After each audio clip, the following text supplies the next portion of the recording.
आयकर संदर्भात अर्थमंत्र्यांची मोठी घोषणा, 12 लाखांपर्यंत आयकर नाही.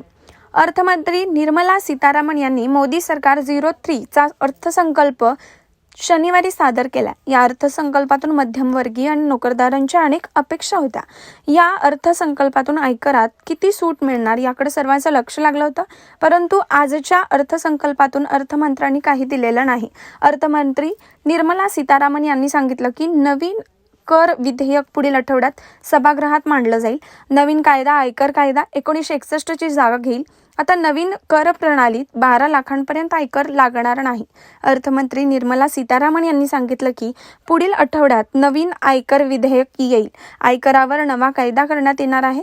त्यात आयकर नियमांमध्ये मोठा बदल होणार आहे. मात्र याचा टॅक्स स्लॅबशी काहीही संबंध नाही.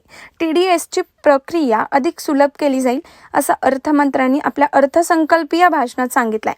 ज्येष्ठ नागरिकांसाठी कर सवलत दुप्पट केली जाईल आणि त्यांच्यासाठी व्याजावरील सवलत ही 50,000 रुपयांवरून 1 लाख रुपये करण्यात येत आहे. TDS TCS कमी होणार नाही. Bureau report SBN Marathi.